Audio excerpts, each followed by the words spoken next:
옆에 계신 분과 이렇게 한번 인사합니다. 예수님 맞을 준비합시다. 예수님 맞을 준비합시다. 아멘. 감사합니다. 우리 성도들이 이 땅에서 그리스도인 신자로 살아가는 데 있어서 아주 많이 들은 말씀, 복음과 함께 고난을 받으라. 그래서 신자에게 있어서 이 복은 팔복에도 그렇고 심령이 가난한 자, 또 애통하는 자, 신자가 이 땅에서 고난이 있다면 그것은 잘 믿었기 때문이라는 것은 우리가 이제 알 것입니다. 그래서 실제로 고난이 닥쳐오면 어떡하지 하는 근심도 있고 내 믿음이 연약해지면 어떡하지 하는 두려움도 있겠지만, 그러나 사실 정말 우리의 신앙생활을 못하게 하고 깨어있지 못하게 하는 것은 환난이나 핍박이 아니더라고요. 그것이 아니라 세상이 주는 즐거움 같습니다. 세상이 주는 안락함, 그곳에서 오는 작은 유혹들이 그 뭐 크게 대단한 건 아니더라도 그것이 더욱더 위험한 것 같습니다. 왜냐하면 처음에는 세상을 보면서 악인들이 득세하고 악한 자들이 더 잘 되는 것 같고 하는 것에 처음엔 분노하고, 그래서 믿음을 지키며 사는 것이 너무 어려워서 기도하고 매달리고 하나님 내 믿음을 지켜주세요 그렇게 하다가 그것이 계속되어지면 어떻게 되냐면 은근슬쩍 세상 사람들이 추구하는 방법들이 조금씩 부러워요. 나는 뭐하고 살았나 이런 생각도 들고, 나는 이 나이 먹도록 뭐했나, 저 사람들은 저렇게 많은 것을 가졌는데 그리고 악한 행동을 해도 여전히 하늘에서 뭔 아무 일도 일어나지 않냐고 잘 되는 걸 볼 때 바보처럼 느껴지기도 합니다. 다 그렇다는 것이 아니라 문득문득 그렇게 되죠. 그래서 이제는 내가 신자인지 세상 사람인지 모르게 변해가다가 나중에는 어떻게는 그마저 있던 신앙조차도 내어버려도 그냥 잘 사는 모습도 보게 됩니다. 그러니 우리의 시선을 세상에 두는 것이 환난과 핍박이 있는 것보다 세상에서 잘 되는 것이 얼마나 위험한지를 말해주고, 그것이 얼마나 우리를 신앙생활 못하게 하는가. 그러나 우리가 분명히 잊지 말아야 할 것은 바로 이 세상에는 최후의 심판이 있다는 것입니다. 여러분 그걸 믿으시죠? 마지막이 있다는 거예요. 당장은 악한 자들이 잘 되는 것 같고 그들에 대한 심판이 빨리 일어나지 않아서 하나님 어디 계신 것입니까? 답답하기도 하지만 신앙인으로서 사는 것에 그래서 회의감마저 들 때도 있을 것이지만, 그러나 최후 심판을 믿는 우리에게는요 당장 눈앞에 보이는 것이 전부가 아니라는 것을 아는 사람들이죠. 그래서 이 땅 위에 모든 죄악들과 하나님을 대적하는 자들의 그들의 결국이 어떻게 된다는 것을 우리는 알기 때문에 또 오늘을 견디게 됩니다. 무엇보다 견딜 수 있는 힘은 그냥 인내심이 아니라 우리를 너무나 사랑하는 주님께서 지금도 우리에게 그게 전부가 아니야 그렇게 믿음 주시고 확신 주시기 때문에 또 견디고 버티는 줄 믿습니다. 그래서 참된 신자는요 그러한 성령님의 도우심을 간구하고 내게 믿음 주세요, 확신 주세요, 내 마음이 흔들립니다 이렇게 그 성령님이 주시는 은혜가 있어야 살아가는 것입니다. 그래서 오늘도 우리가 이렇게 말씀을 듣고 예배하는 모든 순간들은요 바로 그 일을 위함입니다. 빠르게 변화하는 시대에 우리가 어떻게 살아야 할지 때론 너무나 두렵고 세상에서 잠시 잠깐 주는 달콤함들을 우리도 맛보지 않습니까? 그 편안함과 안락함들을 유혹을 받기도 하지만, 그러나 구원받은 신자로서 우리가 매일 해야 할 일은 뭐냐면 하나님 어떻게 하면 이 세속에 물들지 않고 또 악한 자들과 같이 되지 않고 거룩한 하나님의 백성으로서 기름 준비한 신부 되어서 마지막 때 어떤 자들에게는 그날이 영원한 형벌의 고통의 날이 되겠지만 우리 하나님 편에 붙들어서 기름 준비하여서 신랑 맞이하는 우리가 되는 것, 그것이 우리 모두의 소원인 줄 믿습니다. 그래서 그러한 마음을 가지고 오늘 요엘 마지막 부분을 보실 텐데요. 우리 요엘서 3장 1절 다시 한번 보도록 하겠습니다. 요엘 3장 1절 시작. 보라, 그날 곧 내가 유다와 예루살렘 가운데서 사로잡힌 자를 돌아오게 할 그때에. 아멘. 오늘 이렇게 마지막 날을 말씀한 이유가 바로 그것입니다. 요엘의 마지막 부분 3장은 그날 바로 하나님이 모든 사로잡힌 그 유대와 예루살렘 가운데 사로잡힌 자들을 회복시키시고 열국을 어떻게 심판하실지 그 예언을 해주고 계십니다. 하나님은 자기 백성이 범죄했지만 하나님을 떠났지만 그래서 잘못된 길로 가고 있는 그들을 위해서 경고하시고 어떻게 돌아오게 하실까 환난으로 치시기도 하지만 결국 하나님은 그분의 자비하심과 긍휼하심 때문에 울며 회개하는 백성들을 향해 뜻을 돌이키셔서 그들을 다시 받아주시는데 전보다 더 크게 회복시켜 주시고 그 세상에서의 회복뿐만이 아니라 우리가 계속 요엘서를 본 것처럼 마지막 날에 그 이른 비와 늦은 비로 적절하게 내려주시는 그 성령의 은혜를 각 사람 모든 육체 만민에게 부어주신다는 사실, 우리에게 그것을 약속해 주신 줄 믿습니다. 그리고 지금도 그 성령께서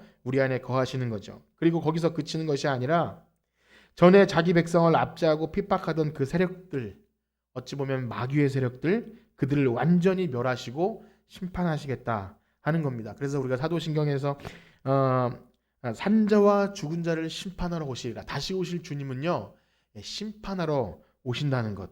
그러니 여기 우리가 계속 읽은 여호와의 날, 그 날 할 때 그 날은요 악한 자들에게는 영영 형벌의 날입니다.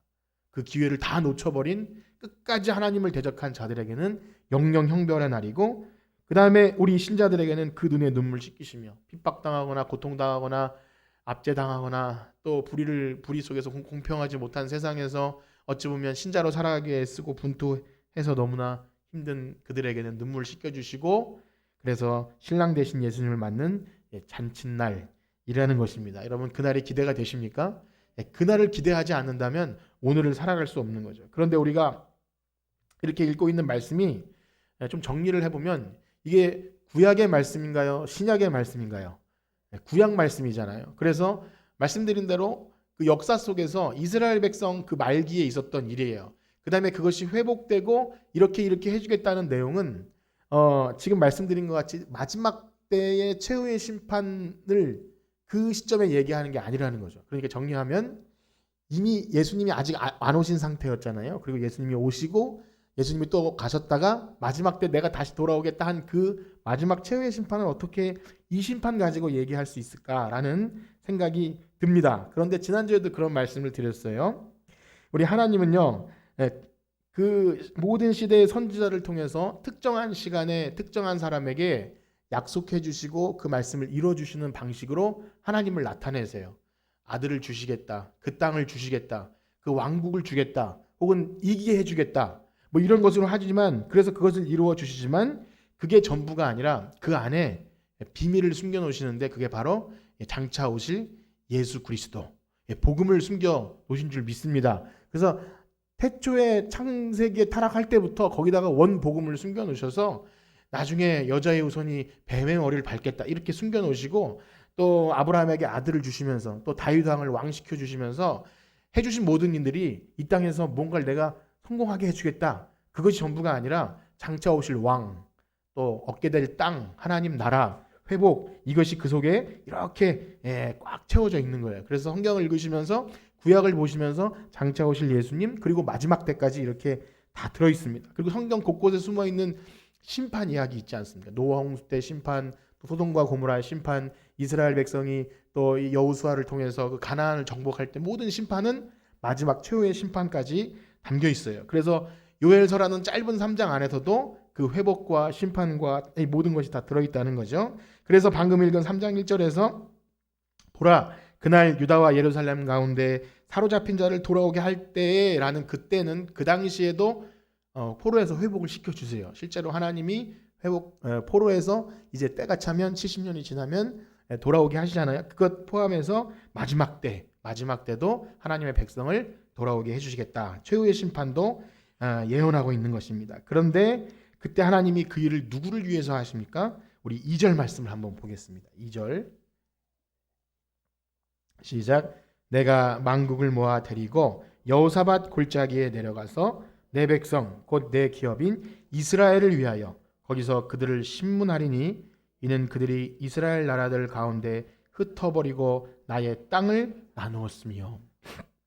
그렇죠. 여기 하나님의 시선은 온통 내 백성, 반복되는 말이 내 백성, 내 기업 이스라엘을 나의 땅. 그러니까 하나님께서 내 백성을 나의 땅에 심었는데, 하나님께서 약속하시고 심었는데 그들이 그것을 뽑아버리고 흩어버리고 했는데 이제 내 거를 도로 찾겠다. 그러니까 하나님은 온통 자기 백성, 자기 땅, 자기 나라, 하나님 거니까요. 하나님이 찬송 받으시기 위해 세워놓으셨는데 니네들이 어찌 내 백성을 그렇게 하냐, 그렇게 하는 거예요.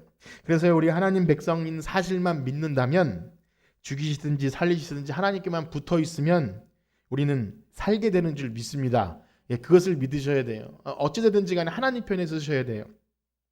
이것이 매우 무책임하게 들릴 수도 있습니다. 우리가 할 수 있는 것이 하나님 편에 서는 것밖에 없는 거. 우리가 뭐 좀 이렇게 하나님을 위해서 대단한 것 뭐 좀 해야 되는 건 아닌가 싶지만 복음은 언제나 처음부터 끝까지 그냥 매달리는 거예요.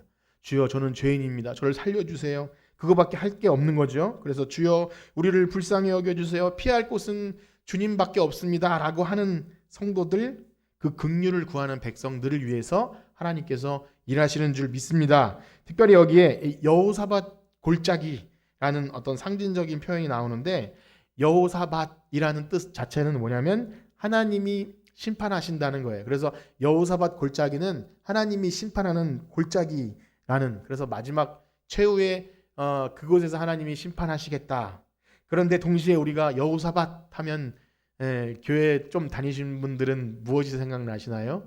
그 왕 중에 여호사밧이라는 왕이 있었어요. 유다 왕 중에. 그래도 좀 좋은 왕 중에 악한 왕이 있고 좀 안 좋은 왕이, 여러 가지 왕이 있지만 다 기억을 못해도 여호사밧 하면은 좀 괜찮은 것 같아요. 아직까지도 그 어릴 때 들었던 설교가 기억나는데, 학교 다닐 때 학교에서 예배를 드리거든요. 그러면 그때는 뭐 TV도 없고, 그래서 요만한 스피커에서 나오는 그 교회 학교 교목 목사님이 설교해 주시는 내용인데, 그 목사님 설교가 아직까지 그 스피커까지 그 기억이 나요.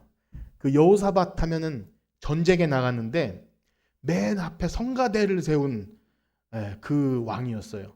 그 왜 그랬냐? 그 얘기가 얼마나 그 회자되는지 몰라요. 야, 어떻게 전쟁 나가는데 그 앞에 성가대를 세우느냐?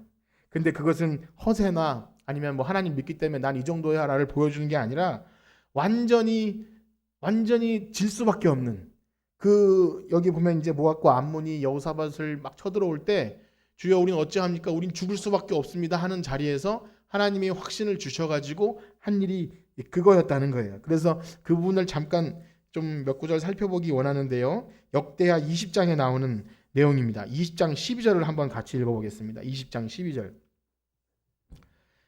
시작. 우리 하나님이여 그들을 징벌하지 아니하시나이까?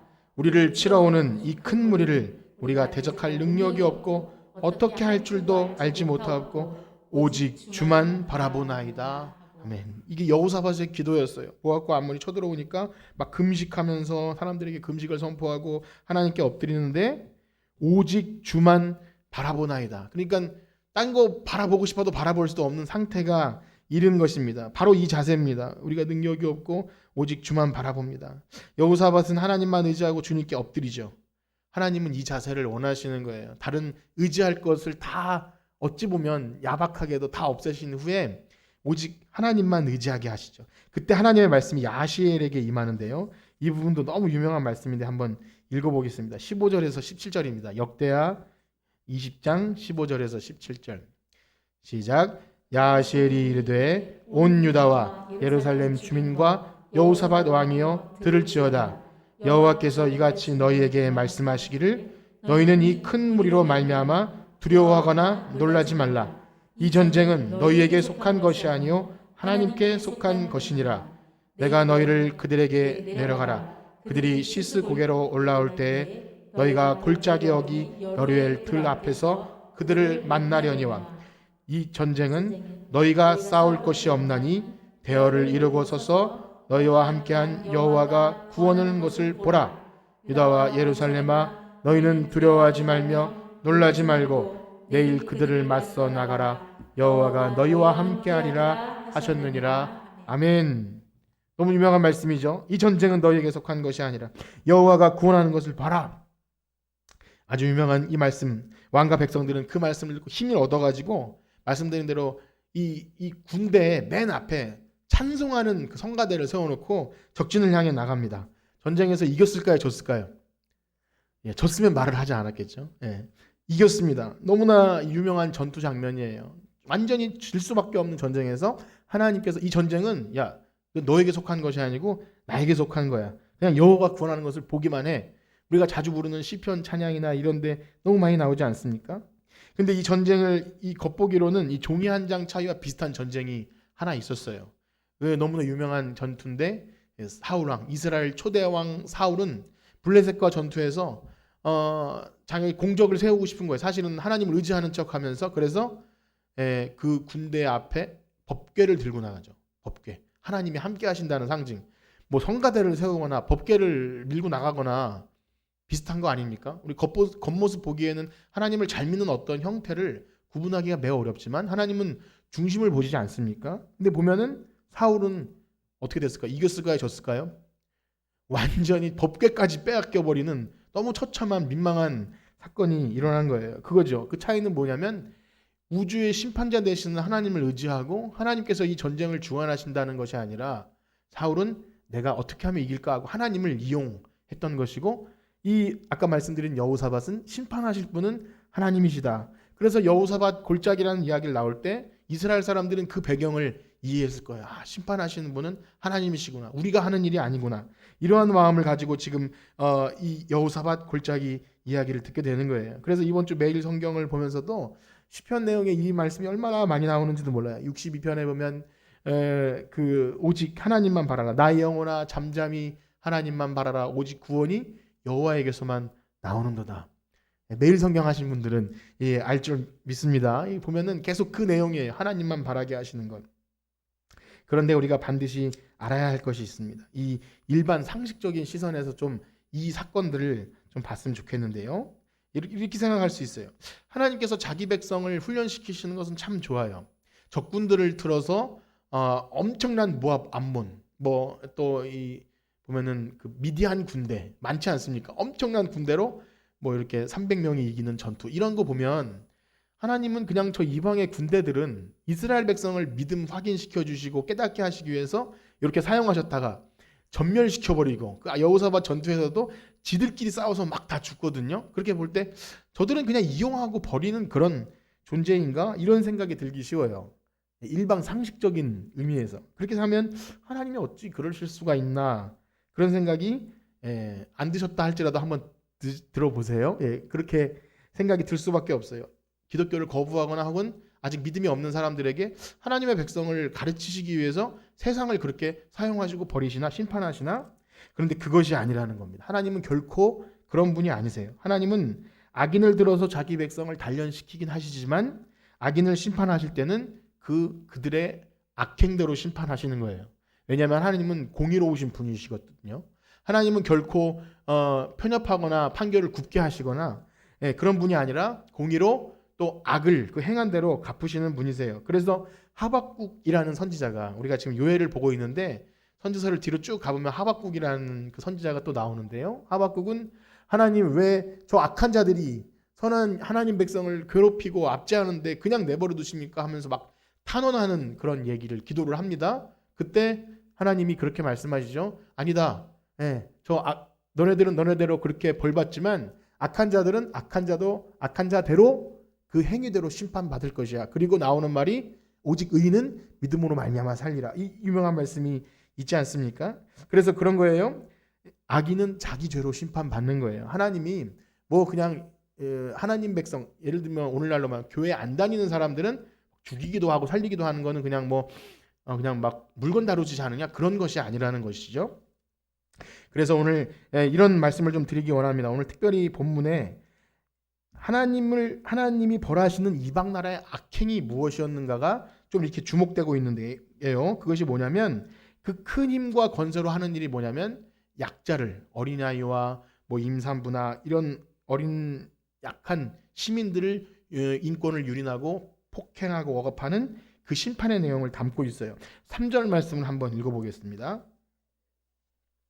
3절입니다. 요엘서로 다시 돌아와서 3절 시작. 또 제비 뽑아 내 백성을 끌어가서 소년을 기생과 바꾸며 소녀를 술과 바꾸어 마셨습니다. 짧게 나왔지만 이게 무슨 일이죠? 제비 뽑아서 내 백성을 끌고 가서 소년을 기생과 바꾸며, 자기네들의 그런 그 쾌락과 그 술 먹고 노는 것을 위해서 그들을 바꿔서 술로 또 이렇게 기생으로 바꿔서 그렇게 막 인권을 유린했다는 거죠. 그 시대에 가장 힘센 민족인 그 바벨론이나 아수르, 또 이 요엘에 나오지만 그 아람이나 혹은 애굽이나 에돔 이 모든 족속들은 힘없는 민족을 억압하고 폭행하고 인권을 유린한 그런 무자비한 민족이라서 하나님은 그들은 이런 죄를 졌다. 그래서 뭐 이사야서나 여러 선지서들에 보면 왜 내가 그들을 심판하는지를 분명히 이유를 제시합니다. 그렇습니다. 하나님은 강한 자가 지닌 힘을 가지고 약자를 억압하고 폭행하고 막 그렇게 하는 것을 아주 엄중하게 바라보세요. 그러니까 하나님은 공의의 하나님이신 거죠. 그래서 하나님 나라의 중요한 상징은 뭡니까? 포로된 자가 자유케 되고 강한 자가 부끄럽게 되고 오히려 약한 자를 세워주는 것. 하나님은 그것이 하나님의 나라라고 그렇게 우리에게 상징적으로 이야기합니다. 이 말씀을 준비하면서 일주일간 들려오는 뉴스 가운데 너무나 사실 우리는 잘 이렇게 공감하지 못할지 몰라도 그런 뉴스들을 많이 봤어요. 오늘날 그래도 인권이나 자유 이런 것들이 잘 보장받는 우리나라 참 좋은 나라 아닙니까? 과거보다는 좀 좋은 시대를 살고 있다는 생각이 들면서도 그럼에도 불구하고 아직도 세계적으로 가장 가까운 그 북한이나 이런 곳 얼마나 인권이 유린당하고 그렇게 우리가 참 생각지도 못할 우리나라에서 뭐 어린아이가 하나가 그렇게 되면 얼마나 막 뉴스에 나오고 그렇게 되지만 그런 곳에는 뉴스에도 안 나오고 지도새도 모르게 그렇게 되지 않겠습니까? 특별히 미얀마 여러분 미얀마 많이 들어보시죠? 가본 적은 없는 나라지만 우리나라의 과거에 그 5.18 광주 민주항쟁 때처럼 군부가 나라를 장악해서 그 시민을 향해 총을 쏘고 언론을 통제하고 무력으로 지배하는 그런 상황들이 벌어지고 있다고 합니다. 먼 나라라서 우리가 뭐 그렇게 국제적인 사람은 아니라서 관심이 없을지 몰라도 사실은 너무나 안타까운 상황이죠. 실제로 우리나라에 다시 한번 그런 일이 일어나면 얼마나 참 비극입니까? 아이들 키우거나 여성 있거나 연약한 사람들은 그런 일이 벌어지면 제대로 가장 고통받는 대상이 되는 것 아닙니까? 힘 있는 세력은 언제나 약자를 억압하고요. 자신의 권세가 욕망을 위해서 무자비한 행위를 했던 것 같아요. 역사적으로. 우리가 뭐 역사를 다 공부하지 않아도 전쟁이나 이런 걸 통해서 얼마나 인권이 유린당하고 폭행을 당했는지 모릅니다. 그것은 다 뭐냐면 죄의 결과죠. 죄인들이 힘을 갖게 되었을 때 나라를 이루고 어떤 공권력을 가지고 그걸 갖게 되면 제일 먼저 하는 일이 자기의 세력과 그 정당성을 획득하기 위해서 그런 일을 벌이는 거예요. 그 죄악들을 위해 아무리 겉보기에는 좋은 나라, 큰 건물, 아름다운 도시를 세운다 할지라도 결국 그 위에 세워지는 것, 원주민을 내쫓는다든지 아니면 약한 자를 이렇게 힘없는 자를 몰아내고 거기다가 아무리 아름다운 건축물을 짓는 뭐 재개발을 하든지 뭘 해도 겉보긴 그럴싸해도 죄악 위에 세워진 것은 합리화될 수 없는데 하나님은 그 일을 심판하신다는 거예요. 당대에도 역사 속에서 그 일이 심판될 때가 있어요. 세월이 지나서 그때는 말하지 못하는데 이렇게 심판되어지는 것도 있습니다. 그 옛날 구약 시대에 여기 지금 우리가 보고 있는 이 시대에도 이 탈취물을 나누고 포로를 잡아가는 일은요 그냥 관습이에요. 민족 국가들이 이렇게 전쟁을 해서 잡아먹고 막 빼앗고 하는 것은 그냥 관습임에도 불구하고 하나님이 뭐라고 하셨냐면 내가 그들의 악행을 갚아주겠다고 말씀하시는 거예요. 그래서 하물며 오늘날이겠습니까? 우리는 이러한 하나님을 믿고 있는 것입니다. 우리가 믿는 하나님이 그런 분이세요. 그래서 그 압제당하는 사람들이 기독교인이건 그렇지 않건 간에 우리가 믿는 하나님이 그런 하나님이라면 그런 형편에 처한 민족들을 우리는 안타깝게 여기고 기도하고 하나님 저들을 불쌍히 여겨주세요. 이런 기도할 수 있는 것. 정말 이 성숙한 신자임을 믿습니다. 여러분 그런 기도가 있기를 소망합니다. 그냥 물론 이것만 해도 다행이에요. 내 교회, 내 가족, 우리 이 동네 그것만 해도 중요하지만 좀 멀리 떨어져 있다 할지라도 지금 하나님의 공의가 실현되고 있지 않은 억압받는 그들이 있다면 그곳에도 하나님의 공의가 하나님의 정의가 실현될 수 있도록 기도하고 관심을 가져주는 것. 왜 그렇죠 여러분? 우리도 그런 경험이 있는 민족이잖아요. 일제에도 탄압당하고 군부에도 또 얼마나 많은 세계 열강이 우리나라를 힘들게 했습니까? 물론 하나님이 복 주셔서 살고 있지만 정말 관심 갖는 많은 또 사람들이 선교사님들이 있었고 그렇게 됐다는 것 우리는 기억해야 되죠. 그래서 혹시 믿지 않는 나라라 할지라도 우리가 섣불리 야, 저 나라는 하나님이 뭐 심판하시는 거야 이렇게 말해서는 안 됩니다. 하나님은 하나님의 뜻대로 일을 하시는데 우리가 할 것은 뭐냐면 하나님 그래도 약자를 보호해 주세요. 어린아이와 저런 여성들이 고통당하고 있는 것을 하나님 어떻게든 지켜주세요. 관심을 갖고 하는 것 우리들이 해야 될 일입니다. 자, 그런가 하면요. 뭐 지금 제가 다른 얘기를 하는 것 같지만 실제로 우리가 그렇게 미얀마에 있지 않고 북한에 있지 않다 할지라도 보이는 방법이 아니지만 무력으로 또 보이지 않는 어떤 그런 걸로 우리가 유린당하기도 합니다. 오늘날 정말 힘은 돈이잖아요. 돈과 공권력.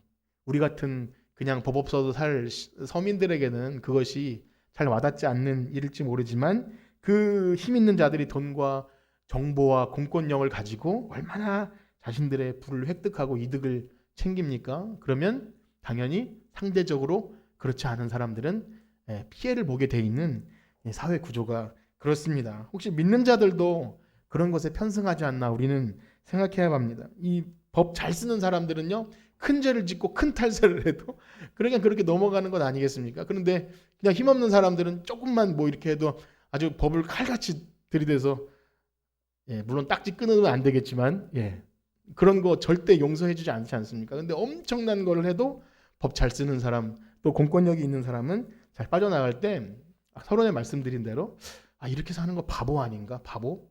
우리도 좀 법 있는 사람 혹은 이런 사람 좀 통해서 그렇게 해야 되는 거 아닌가? 교회 질 때나 뭐 우리 할 때도 그런 걸 통해서 이렇게 좀 하면 하나님 영광 받는 거 아닌가?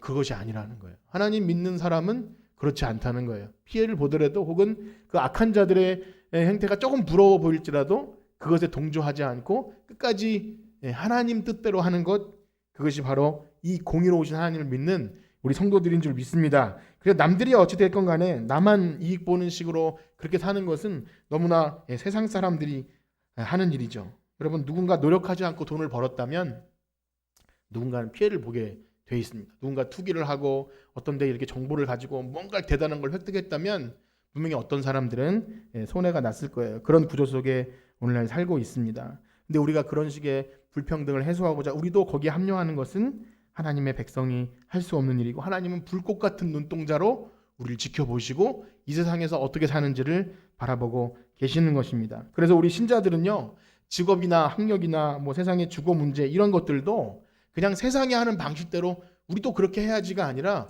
하나님 모시기 어떨까를 고민하셔야 될 줄 믿습니다. 그것이 우리의 기도 제목이 되셔야 되고요. 우리의 진로와 우리의 어떤 돈 버는 방식과 이런 것들이 그것과 절대 별개로 될 수 없는 거예요. 내가 이렇게 함으로써 어떤 사람이 큰 손해를 당한다면 이거는 불법이 아니야, 뭐 이렇게 말하는 것은 양심, 세상에도 양심 없는 짓인데 믿는 사람은 더욱 그러합니다. 그래서 우리 신앙인들은요, 이 세상의 정치인들을 볼 때도 누가 권력자의 편이 아닌 약자를, 또 이렇게 부익부 빈익빈 그러잖아요. 부자를 잘 살게 하고 연약한 사람들은 너네들 잘못이야, 그래서 그렇게 보는 것이 아닌 어떻게 하면 공평하고 정의롭게 될 수 있는지를 고민하는 사람. 그런데 안타깝게도요, 우리 교회가 평균은 아니지만 통계적으로 한국 교회의 그 평균이 70, 80%가 중산층이라고 합니다. 중산층의 기준 여러 가지가 있지만 어쨌든 중간 정도 사는 사람들이라고 했을 때 그런 감각이 사라집니다. 그래서 큰 교회 부자들이 모인 곳에서는요, 그러한 하나님의 뜻과 상관없이 부자를 위한 정책이나 내가 투자한 데가 잘 되고 땅값이 떨어지지 않는 그런 것에 훨씬 더 민감한 거죠. 제가 여기서 너무나 복잡한 얘기를 들을 수는 없고 그렇다는 거예요. 우리가 기득권이 있다면 그것이 내가 유지함으로써 여전히 그 고통당하는 사람의 삶에는 여전히 개천에서는 절대 용인할 수 없는 상황을 유지하고자 한다면 그것은 세력이 힘이 있는 자 아닙니까?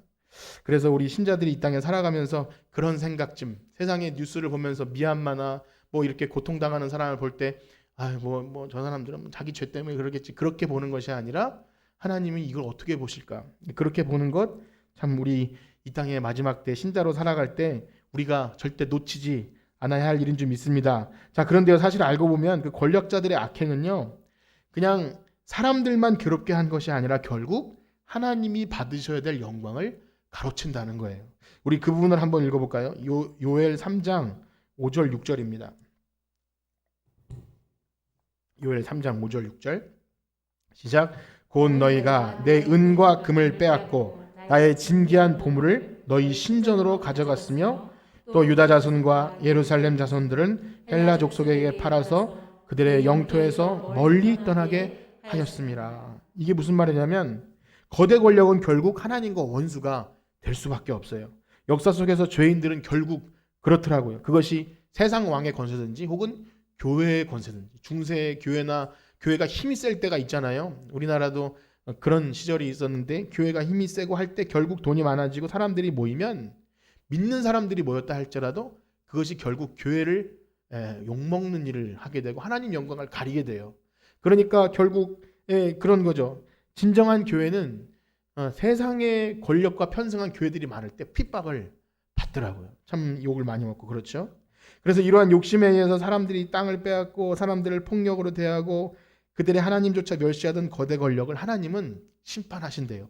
그런데 어떻게 심판하십니까? 아주 신기한 방법으로 하시는데 우리 9절에서 12절 한번 읽어보겠습니다. 9절에서 12절 시작. 너희는 모든 민족에게 이렇게 널리 선포할지어다. 너희는 전쟁을 섬벽 용사를 격려하고 병사로 다 가까이 나와서 올라오게 할지어다. 너희는 보습을 쳐서 칼을 만들지어다. 낫을 쳐서 창을 만들지어다. 약한 자도 이르기를 나는 강하다 할지어다. 사면의 민족들아 너희는 속히 와서 모일지어다. 여호와여 주의 용사들로 그리로 내려오게 하옵소서. 민족들은 일어나서 여호사밧 골짜기로 올라올지어다. 내가 거기서 앉아서 사면의 민족들을 다 심판하리라. 아멘. 여기 이 말씀이 좀 복잡해 보이지만 뭐냐면 마치 바벨탑을 쌓은 그 인생들 있지 않습니까? 또 이집트의 바로 왕처럼 스스로 강하다. 우리 힘세다. 자, 이제 이걸로 이 보습을 쳐서 칼을 만들고 창을 만들자. 우리 스스로 우리 강하다 할지다 하면서 하나님보다 더 강해지려고 악한 자들은 그렇게 된다는 거예요. 그러나 스스로 자기 무덤을 판다는 거예요. 하나님께서 보시고 비웃으신다 그러잖아요. 너 한번 해봐라. 그렇게 비웃으시면서 그 악행들을 보시면서 결국 그래 뭐야 어디로 모이냐 여호사밧 골짜기 그 심판의 골짜기로 모이면 거기서 한 번에 다 몰사시킨다는 너무나 무서운 말씀인 거죠. 그렇습니다. 인간은 딱 두 종류입니다. 이 세상에 사는 인간은 두 종류예요. 하나님께 돌아오는 하나님 백성, 나머지는 하나님을 대적하는 자들이. 아무리 여기 말한 악한 자들이 아니라 할지라도 나는 평범한 그냥 법 없이도 할 사람인데요 라고 말할지 몰라도 하나님께 돌아오지 않는 사람은 죄인이고 마지막 때 심판대 앞에 서게 된다는 것입니다. 여러분 그날 끝까지 하나님을 대적하고 행악한 자들은 어둡고 캄캄한 날이 되겠지만 여호와를 의지하고 주께로 돌아오는 자들에게는 구원의 날이요 그동안 고통받았던 그 눈물을 씻어주시는 하나님의 그 천국 잔치인 줄 믿습니다. 우리 그래서 마지막까지 이 부분을 좀 읽어보기 원하는데요. 14절에서 16절 14절에서 16절입니다. 요엘 3장 14절 16절 시작. 사람이 많음이여 심판의 골짜기에 사람이 많음이여 심판의 골짜기에 여호와의 날이 가까움이라. 해와 달이 캄캄하며 별들이 그 빛을 거두도다. 여호와께서 시온에서 부르짖고 여호와께서 목소리를 내시니 하늘과 땅이 진동하리로다. 그러나 여호와께서 그의 백성의 피난처 이스라엘 자손의 산성이 되시리로다. 아멘. 여러분 우리는 그날 우리의 피난처 되시고 산성 되시는 하나님의 그늘의 날개 아래 숨는 하나님의 백성인 줄 믿습니다. 그리고 여기에 마지막 부분이라서 좀 다 읽기 원하는데요. 하나님이 이렇게 회복시켜 주신다고 또 이렇게 기록합니다. 우리 18절에서 21절을 다시 한번 읽겠습니다. 요엘 3장 18절에서 21절 시작. 그날에 산들이 단 포도주를 떨어뜨릴 것이며 작은 산들이 젖을 흘릴 것이며 유다 모든 시내가 물을 흘릴 것이며 여호와의 성전에서 샘이 흘러나와서 시딤 골짜기에 되리라. 그러나 애굽은 황무지가 되겠고 에돔은 황무한 들이 되리니 이는 그들이 유다 자손에게 포악을 행하여 무죄한 피를 그 땅에서 흘렸음이라. 유다는 영원히 있겠고 예루살렘은 대대로 있으리라. 내가 전에는 그들의 피 흘림 당한 것을 갚아주지 아니하였거니와 이제는 갚아주리니 이는 여호와께서. 아멘. 마지막 부분은 계시록과도 연결되는 그 성전에서 막 물이 나요. 에스겔에서도 나오죠. 마지막 회복된 하나님의 영광이 돌아오는 그 장면을 이렇게 보여주고 있는 거예요. 오늘 요엘을 마치면서 이 회복된 장면이 여러분 참 위로의 말씀입니다. 우리 믿는 자들에게 너무나 위로의 말씀인데 두렵고 떨림으로 들어야 돼요. 왜냐하면 하나님이 심판하시는 기준이 뭐였죠? 악이라는 거예요. 자기 행한 죄대로 갚으신다는 거예요. 그렇게 볼 때 우리가 요엘서를 처음부터 끝까지 진지하게 봤다면 여러분 이 마지막 회복시켜주는 18절에서 21절 하나님이 이제 시냇가에 막 샘이 흘러나오고 시딤골짜기로 흘러나오는 이 아름다운 것을 보고 마냥 즐거워할 수 있지 않습니다. 뭐죠? 나는 과연 하나님의 심판대 앞에 의인으로 설 수 있는가? 라는 그런 두려움이 있어야 된다는 거예요. 여러분 하나님의 심판대 앞에 의인으로 설 수 있습니까? 어떻게 설 수 있죠? 우리가 어떻게 설 수 있죠?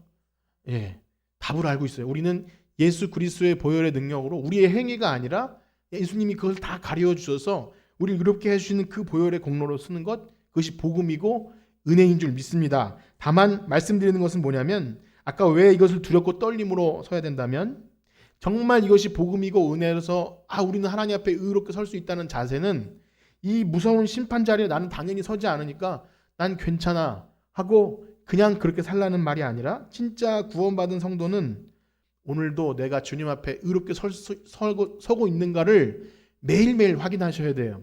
그래서 아까 말씀드린 대로 세상의 그런 방법에 그렇게 살면서도 나는 죽으면 구원받아 난 아멘 했거든 라고 말하면 그건 진짜 복음을 모르는 거라는 거예요. 세상에서는 예를 들면 불법과 탈법과 자기가 얻은 정보로 막 투자를 해서 엄청난 것을 얻고 법으로 막 빠져나가는 그런 행동을 하면서도 마지막 심판대 앞에서 나는 의인으로 설 수 있다고 그렇게 태연하게 말하는 것이 복음이 아니라는 것입니다. 그렇기 때문에 오늘 이 말씀을 마무리하면서 여러분 마지막까지 두렵고 떨림으로 구원을 이루어가는, 그래서 하나님 앞에 우리가 정말 복음으로 구원 얻은 사람이라면 하나님 오늘도 죄와 피 흘리고 싸우게 해주세요. 그래서 하나님 앞에 설 때 내가 행한 것 아니라 예수님의 보혈의 공로를 의지하기 때문에 신실한 신부로 살게 해주세요. 이러한 우리 모두가 되길 간절히 축복합니다. 우리 찬양 드리고 마치겠습니다. 나의 모든 행실을 주여 기억 마시고 우리 이 땅 위에 마지막 날 될 때 주여 나를 인도하소서. 우리 찬양 드리시고 기도하고 마치겠습니다.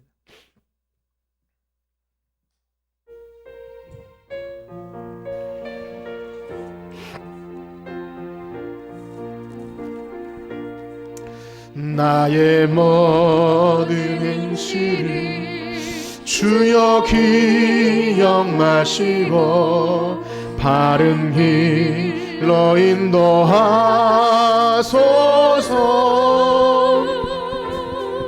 기쁠 때나 슬플 때 나와 동행하시고 밤낮으로 인도하소서. 내 모든 형편을 다 기억하시고 늘 나와 동행하옵소서. 아멘.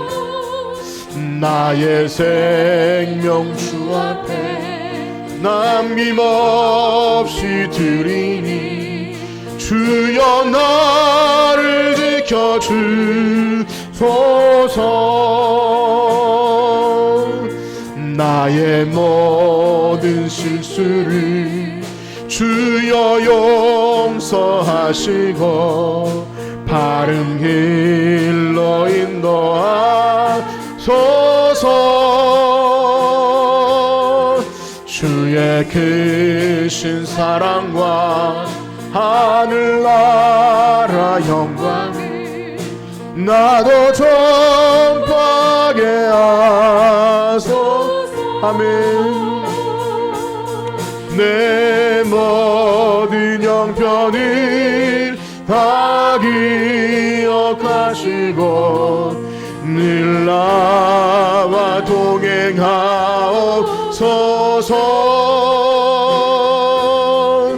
나의 생명 주 앞에 남김없이 드리니 주여 나를 지켜주소서. 이 땅 위의 모든 것 마지막 날 될 때 이 땅 위의 모든 것 마지막 주여 나를 잡아주세요. 주여 나를 받아주소서. 주옵소서. 아멘. 주의 얼굴 대할 때 귀한 상급 주시고 면류관을 쓰게 하소서.